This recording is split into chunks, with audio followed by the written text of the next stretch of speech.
The dragon's last test. The dojo was silent except for the gentle slide of bare feet across the mat and the rhythmic murmur of Bruce Lee's breathing. He moved as lightly as a leaf in the wind, his fists loose, his eyes attentive but relaxed. Light sparring, as he always asked his students, an exercise in fluidity, not strength. His partner, a young disciple, could barely follow his movements, but Bruce smiled, patiently correcting him. It was then that the air changed. A cold breath ran through the hall, as if a shadow had materialized behind him. Bruce felt it before he saw it, the dense energy, charged with arrogance, the smell of ancient sweat and massage oil that only the oldest masters exuded. There was no need to turn around. I knew who it was. Wang Feihong, the master of the Iron Fist, stood at the dojo's entrance, his arms crossed over his broad chest, his eyes half closed as if evaluating an insect. His reputation preceded him, undefeated in 100 fights, trainer of champions, a man who believed that true martial art was carved from broken bones and spilled blood. And, above all, a man who couldn't stand being ignored. Li Junfan, he called, his voice deep, full of disdain. I heard you teach dancing here. That your students learn to play, not to fight. Bruce stopped, but didn't turn around. He maintained a relaxed posture, his fingers slightly curved, ready. Martial art is movement, Master Wang. If the body doesn't flow, the technique dies.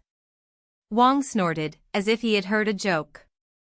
Words from a man who has never faced a true warrior. Before Bruce could respond, the attack came. There was no warning. There was no combat stance. Wang simply moved, a blur of muscle and fury, his right fist fired in a straight punch, loaded with the weight of decades of training. The air whistled with the speed of the blow. Bruce didn't shy away. At the last instant, his body spun like a serpent, his torso leaning back at an impossible angle, while his left hand deflected Wang's fist with a smooth, almost casual Tisho yuke. The master expected resistance, but found only air. His balance was broken for a second, long enough for Bruce to counterattack. 3 seconds. That's all it took. The first move was a precise finger jab, fingers extended like blades, hitting the Ni Quan point just below Wang's sternum. The master choked, the air escaping his lungs in a painful hiss. Before he could recover, Bruce spun, his right foot sweeping in an ushiro-jeri that connected with the side of Wang's knee with a sharp crack. The master staggered, but did not fall, his left leg, however, no longer responded as before. The third blow was the cruelest. Bruce didn't use force. It didn't need to. With the precision of a surgeon, his right hand grabbed Wang's wrist just as the master tried to balance himself, twisting it in a gentle but relentless kotegaeshi. Wang's arm was forced back, his shoulder popping in protest. A muffled scream escaped his lips as he was forced to kneel, his face contorted in a mixture of pain and humiliation. Silence. Bruce let go of Wang's wrist and took a step back, his breathing as calm as before. The master remained on his knees, trembling fingers pressing on his dislocated shoulder, his eyes burning with hatred. 3 seconds, Bruce said, his voice low, almost gentle. That's how long it takes for a man to realize that his strength is nothing without control. Wang spat on the mat, blood mixing with saliva. You cheated. Bruce smiled, but there was no joy in it. There is no cheating in a real fight, master. Just survival. For a long moment, the two faced each other, one, on his knees, defeated by his own arrogance, the other, standing, undefeated not by strength, but by the wisdom of knowing that the true martial art was not made of muscles, but of mind. And then, without another word, Bruce turned around and returned to sparring with his student, as if nothing had happened. But something had changed. The dojo would never be the same again. The weight of silence. Wang remained on the mat, his fingers digging into the ground as if he could drag out of him the shame that was burning him inside. The sweat and blood dried on his skin, but the humiliation did not.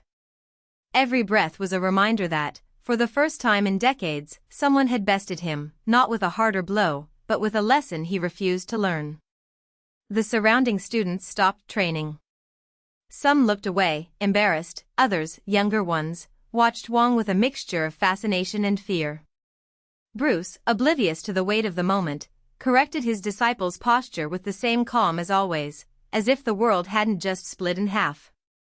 It was Li, the oldest among Wong's students, who broke the silence. "Sifu," he began, his voice hesitant. "Should we continue?" Wong didn't respond.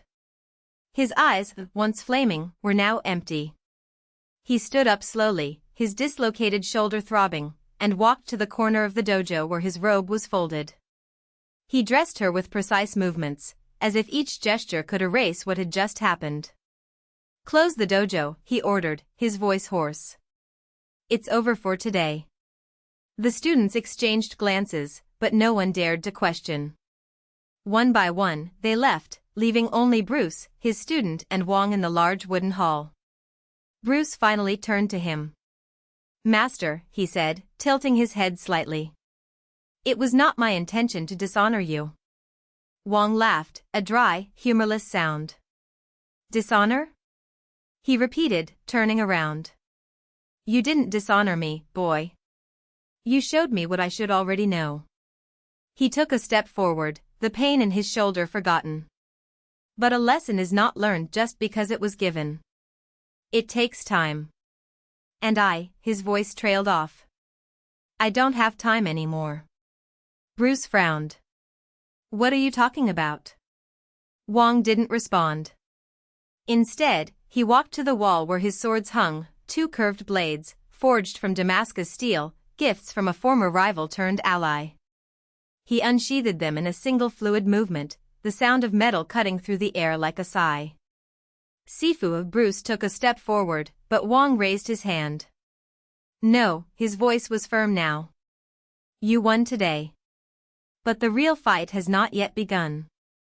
Before Bruce could react, Wong swung his swords in a perfect arc and stabbed them into the ground, one on each side of the mat. The impact shook the boards beneath his feet. "The dojo is closed," he declared. "For everyone." Bruce crossed his arms. "Is this a challenge?" Wong smiled, but his eyes were cold. "This is a warning." The night of the daggers. The dojo was dark when Bruce returned hours later. The doors, which were normally open until late, were locked. He didn't need to force entry, he knew every loose board, every ill-adjusted window. He slipped inside like a shadow, his bare feet silent on the wooden floor. The smell of burning incense still hung in the air, mixed with something more metallic, dried blood. In the center of the mat, Wong sat in a meditation position, his back straight, his hands resting on his knees. All around him, scattered across the floor, were dozens of small, shiny objects, steel needles, throwing blades, even a pair of rusty shuriken. Bruce stopped a few steps away. "You knew I would come." Wong opened his eyes. "I knew someone would come." He tilted his head. "But I expected you to be smarter." Bruce didn't move. "What are you doing, master?" "Getting ready," Wong replied, as if it were obvious. "For what comes next." "And what comes next?" Wong smiled, but there was no joy in it. "Death." Bruce felt the air chill in his lungs. "What are you talking about?"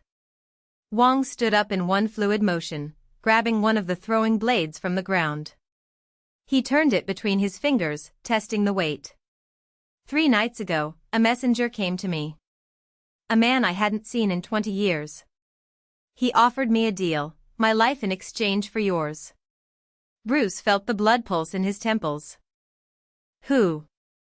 "Someone you humiliated," Wong replied, throwing the blade up and catching it by the hilt. "Someone who swore that if I didn't kill him, he would kill me, and everyone I love." Bruce clenched his fists. "Then why didn't you attack me when you had the chance?" "Because I wanted to see if you were really what you said you were." Wong took a step forward. "And you are. Faster, smarter, more dangerous than I imagined." He sighed. "But that doesn't change anything." The deal has already been made. Bruce shook his head. No. You don't have to do that. I need to, Wong replied, his voice low. Because if I don't, he'll come after you anyway. And I can't allow that to happen. Then fight me, said Bruce, opening his arms. Not against me. Wong hesitated. For an instant, Bruce saw doubt cross his gaze, the same man who, years ago, had taught him that true strength lay in compassion. But then he closed his eyes, and when he opened them again, there was only determination. I'm sorry, Bruce. The blade flew. The last teaching. Bruce avoided it by a hair's breadth, feeling the wind from the blade pass close to his cheek.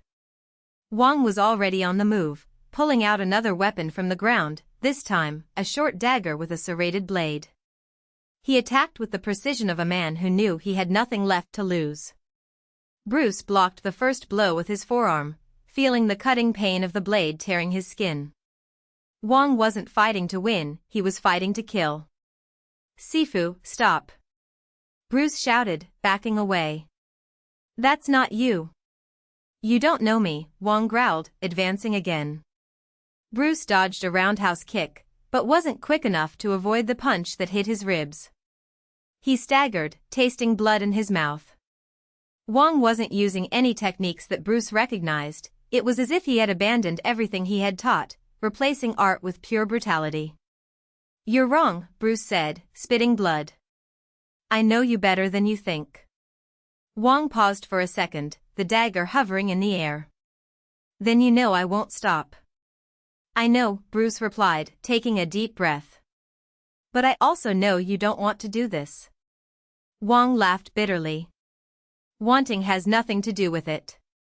He attacked again, this time with a series of rapid blows, each one more violent than the last. Bruce blocked the first, the second, but the third hit his shoulder, making him scream. Wong didn't hesitate, he raised the dagger for the final blow. And then, Bruce did something he had never done before. He didn't dodge. The dagger came down, but instead of piercing his chest, it stopped an inch from his skin. Wong froze, eyes wide, arms shaking with the effort of not completing the movement. Why? He whispered. Bruce looked at him, his face bloody but his eyes steady. Because I trust you. For a long moment, the two remained there, motionless, like statues of a duel interrupted by time. Then, slowly, Wong lowered his arm. The dagger fell to the mat with a metallic sound. You're a fool, he said, his voice broken. Bruce smiled despite the pain. And you're a terrible liar. Wong closed his eyes. When he opened them again, something about them had changed, as if a storm had finally passed. They'll come after you, he murmured. And they won't be as merciful as I am. Then let's face them together, Bruce replied. Wong shook his head. No. I've already made my choice. He knelt down, picking up the dagger from the floor. But I can give you one last lesson. Bruce frowned. Which? Wong smiled sadly. How to die. Before Bruce could react, Wong plunged the dagger into his own abdomen. The legacy. Bruce shouted, running over to him. Wong fell to his knees, blood dripping between his fingers. Sifu. Bruce tried to stop the wound, but Wong pushed him away. No, he said, panting. This is necessary. Why? Bruce felt tears burning his eyes. Because now they'll think I kept the agreement, Wong explained, his voice getting weaker and weaker. And you will have time. He coughed, blood staining his lips. Time to prepare. Bruce shook his head desperately. Don't do that. Please. Wong grabbed his arm, bloodied fingers squeezing with surprising strength. Listen carefully, Bruce. His breathing was irregular. True martial art is not about winning. It's about knowing when to lose. He smiled, weakly. And I finally learned. His eyes closed. Wong's body fell forward, and Bruce held him, feeling the weight of a man who had carried his pride like armor until the end. Outside, the first ray of sunlight began to break through the darkness. And in the dojo, among the blood and silence, something new was born, not from victory, but from defeat. The lesson that only death could teach.